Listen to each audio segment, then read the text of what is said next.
Muy buenos días, participantes. Mucho gusto saludarles, aunque sea por este medio. En la clase anterior de Comunidad y Sociedad estuvimos platicando acerca de los periodos de la época maya. En esta ocasión vamos a platicar acerca de la época colonial y de la época independiente. Desde ya en el periodo posclásico de los mayas, ¿verdad? Desde la llegada de los españoles hasta la independencia pasaron 300 años. A esta parte de la historia de Guatemala se caracteriza por el establecimiento de la corona española en los países conquistados, no solo en Guatemala, sino México, El Salvador, Honduras, toda Centroamérica y casi que toda Sudamérica, ¿verdad? Se cree que a la llegada de los españoles, la cultura maya estaba debilitada por la sequía y las constantes guerras entre ellos mismos. Esto le facilitó el despojo de las tierras y el sometimiento de trabajos forzados por parte de los conquistadores a los mayas, ¿verdad? Sin embargo, la colonización española también trajo a América los avances científicos, culturales y religiosos que se desarrollaban en Europa en esa época. Y así fue construyendo una nueva identidad que es el mestizaje, ¿verdad? Entonces, dentro de estos 300 años, donde se termina el periodo postclásico o desde la llegada de los españoles a América, hasta la época independiente se le llamó la época colonial y ahora pues nosotros gozamos de una cultura europea que es la española debido a que ellos pues conquistaron y colonizaron estas tierras. Por eso ustedes oyen hablar de la ciudad colonial del antiguo Guatemala, por ejemplo, porque la arquitectura es netamente española y casi la de todas las iglesias, ¿verdad? Incluso si ustedes van a un pueblo, se van a dar cuenta que en el pueblo siempre está el parque, enfrente del parque está la MUNI, a la par de la MUNI está la iglesia, y esto es porque son cuestiones que así lo hacían los españoles cuando vinieron, y pues son tradiciones que se quedaron. Entonces, lo normal, eso casi no pasa en la ciudad de Guatemala, tal vez que la MUNI está lejos del parque y de la iglesia, pero de ahí casi que en todos los pueblos está el parque, la MUNI y la iglesia. El parque, la MUNI y la iglesia. Y esa pues es herencia de los españoles. Después de esto, después de estos 300 años, hay una época que se llama época independiente. Esa es la nueva identidad también, o sea, la nueva identidad, estamos hablando del mestizaje, que era ya los hijos de los criollos, que eran hijos de españoles con hijos con indígenas, digamos. La nueva identidad también favoreció la conciencia de la dependencia que se tenía de España.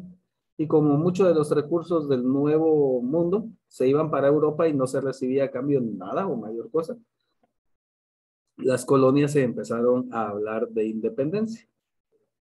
La Capitanía General de Guatemala, que está conformada por lo que ahora son los países de Centroamérica y algunos estados del sur de México como Chiapas y Tabasco, se independizó el 15 de septiembre de 1821.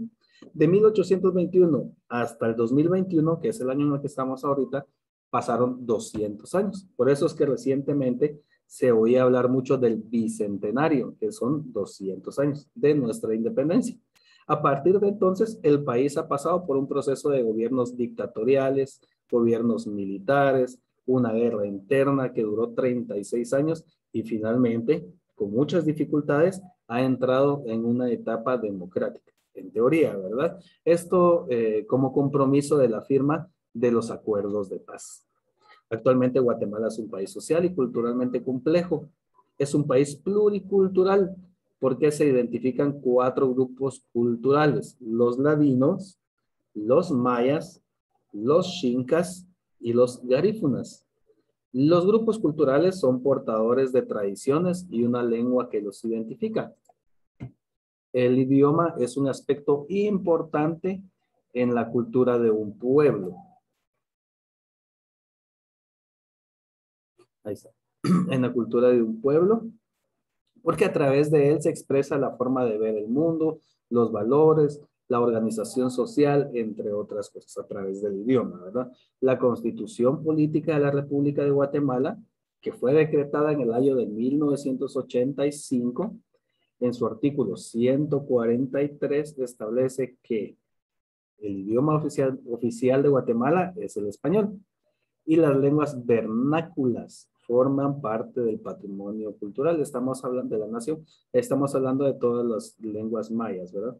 Las lenguas vernáculas a las que se refiere la Constitución son los idiomas mayas, el xinca y el garífuna, llamados también idiomas indígenas de Guatemala. El español se habla en todo el país, especialmente en las áreas urbanas, en la capital, en las cabeceras departamentales y municipales, y es el idioma en el cual se realizan las gestiones públicas, es decir, si va al RENAP, o la SATRA, o cualquier lado de eso, ¿verdad? Al ser el español el idioma oficial, muchas personas de origen maya, cuya lengua materna no es el español, deben aprender, por lo que se convierten en personas bilingües. El nivel de bilingüismo, o sea, hablar dos idiomas, vean el bi, ¿verdad? Bilingüismo, dos idiomas. Bicentenario, 200. Por ejemplo, español y quechín varía de una región a otra en el país. El bilingüismo es mayor entre los hombres que entre las mujeres, porque generalmente son los hombres los que realizan gestiones administrativas y el comercio, lo que les permite y a la vez les exige el aprendizaje del español. En departamentos como Huehuetenango, Quiché, Sololá, Totonicapán, Alta Verapaz y Baja Verapaz, existen comunidades con un alto grado de monolingüismo, es decir, que las personas se comunican solo en su idioma materno. Las comunidades lingüísticas que más hablantes reportan son el quechí, el mame, el cachiquel y el quechí y el quiché. Los demás idiomas de origen maya se hablan en menor cantidad. Aquí vemos un pequeño mapa de Guatemala y el número de cada idioma y en qué región se habla. Por ejemplo, uno de la chi se habla acá por Alta Verapaz, me parece. Es esto. Baja Verapaz. Y el acateco, el aguacateco, el castellano o el español, el chortí, el chuj, el garífuna, el itza, el ixil, el jacalteco, el cachiquel, el quiché, el mam, el mopán, el pocomán, el pocomchi, el caajoal, el quechí, el zacapulteco, el zipacatense, el tectiteco, el tzutujil, el uspanteco y el xinca. Son algunos de los idiomas, o bueno, son todos los idiomas que se hablan. Los mayoritarios ya habíamos visto que era el quiché, el mam, el cachiquel y el quechí, ¿verdad? Y vamos a quedarnos en esta página. Vamos a ver. Dice, conteste las siguientes preguntas. ¿Habla usted algún idioma maya? Pongan en su cuaderno sí o no. Si pusieron que sí, ¿cuál idioma hablan? Si no habla un idioma maya, ¿qué idioma hablan en su comunidad? Y ahí la otra pregunta. En Guatemala, los diferentes grupos étnicos conservan su idioma, vestuario, organización social, tradiciones y otros rasgos culturales que los caracterizan. Los rangos culturales de un grupo social conforman la identidad. Rasgos culturales nos referimos a cómo se expresan, cómo hablan, qué idioma utilizan, cómo se visten, lo que piensan, qué religión tienen, etcétera, ¿verdad? Todo grupo humano posee una cultura y sus miembros una identidad cultural, o identidad cultural, perdón, la cual se adquiere y vive día a día al realizar las labores cotidianas y al participar en actividades organizadas por el grupo al cual pertenecen. Cada uno de nosotros reafirma diariamente su identidad. El ambiente social, político y económico en el que nos desenvolvemos conforman el ambiente cultural en el cual vivimos. La identidad cambia, se adapta y se renueva permanentemente y se manifiesta y expresa en las actividades culturales, sociales y en nuestra forma de actuar y de pensar. Muy bien, excelente. Entonces nos quedamos ahí hasta ahí el día de hoy. Les deseo que se estén cuidando. Nos vemos en un próximo video.